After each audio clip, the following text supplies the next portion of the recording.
Turma, retornando para a nossa aula de Geografia, no nosso livro Caminhos e Vivência do segundo bimestre, certo, turma? Então, é no livro Caminhos e Vivência do segundo bimestre, certo, turminha? Para que vocês não errem, segundo bimestre, livro Caminhos e Vivência. Vamos lá? Pegue o seu livro de Geografia na página 130 e 131. Aula passada, eu pedi para que vocês pesquisassem sobre o censo.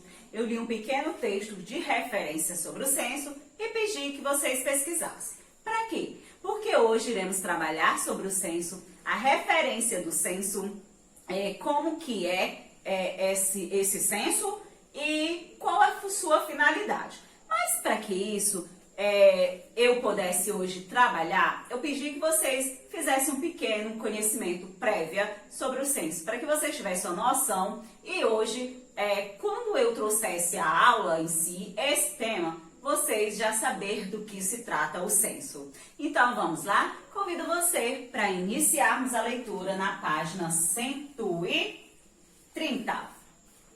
O censo. O censo no mundo tem como significado, ou melhor, como origem, no latim, que é census, que quer dizer conjunto de dados estatístico dos habitantes de uma cidade, província, estado, nação e etc. A história dos censos remota aos tempos antigos, e o mais remoto do que esse tem notícia é o da China em 2238 a.C., que tem assim: o imperador Yang mandou realizar um censo da população e das lavouras cultivadas. Há também registro de um censo realizado no tempo de Moisés, cerca de 1700 a.C., que quer dizer antes de Cristo, e de que os egípcios faziam recenseamentos anualmente no século XVI a.C. Os romanos e os gregos realizavam censo por volta do século 8 ao 4 a.C. A função primordial naquela época era conhecer os quantitativos da população para fazer a guerra e cobrar impostos. A punição para quem não respondia era geralmente a morte.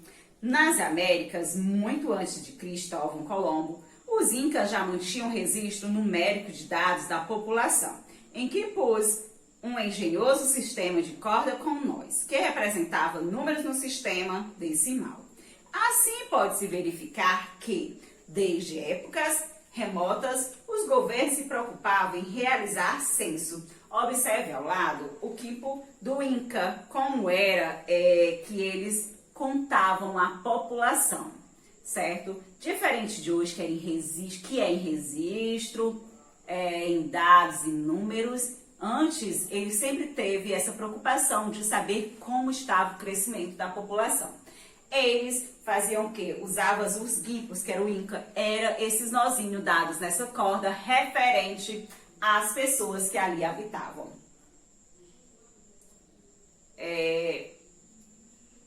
Vamos lá, no Brasil, como é no Brasil hoje? O Brasil, o primeiro censo foi realizado em 1872, depois desse vieram os de 1890, 1900 e 1920.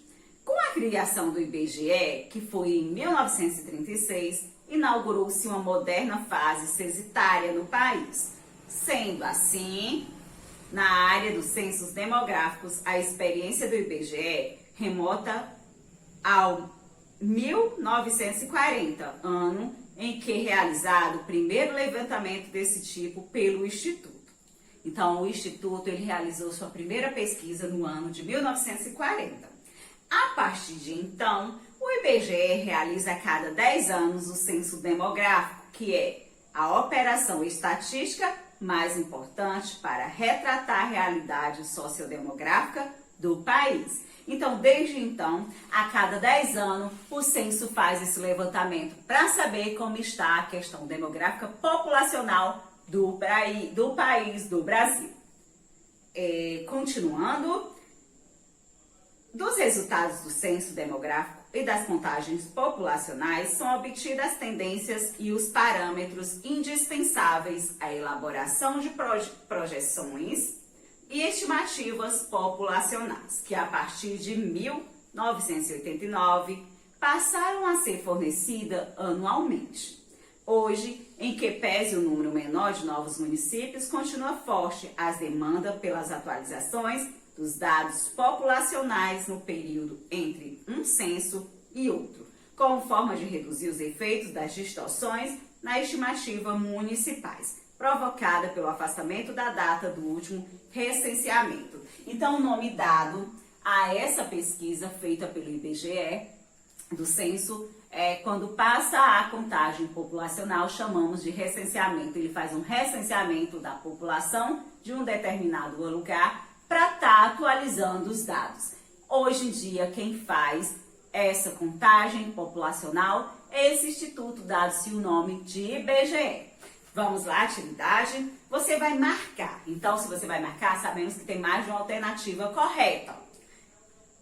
Vamos ler. A palavra censo quer dizer conjunto de dados estatísticos apenas de uma cidade. Então, censo leva esse nome só por questão estatística de uma cidade, ou sim ou não. Se você acha que sim, marca. Se não, deixa ela em branco. O primeiro censo de que se tem notícia foi realizado na China. E também inclui o número de lavouras cultivadas.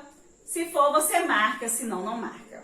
Entre os romanos e os gregos, o censo tinha como função principal conhecer o número de pessoas para fazer guerras e cobrar impostos. Naquela época, você acha que era para isso? Se sim, marca. Se não, deixa em branco. Nessa época, não havia punição para quem não respondia ao censo. E a última, quipus, era um instrumento baseado no sistema decimal, que os incas utilizavam para contar a população. Então, naquela época, era usado o quipus para contar a população. Se sim, marca. Se não, você não marca. Então, eu já afirmo desde já que tem mais de uma alternativa correta. Releia o texto e consegue descobrir quais são as alternativas que você vai marcar e as que não irá marcar.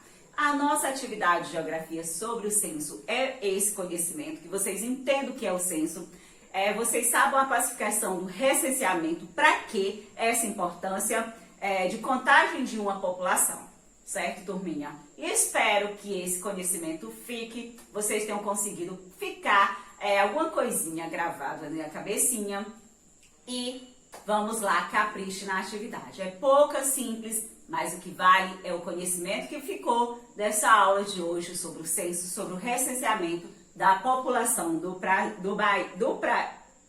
país, do nosso Brasil. Certo, turminha? Eu fico por aqui e retorno na aula de literatura. Tchau!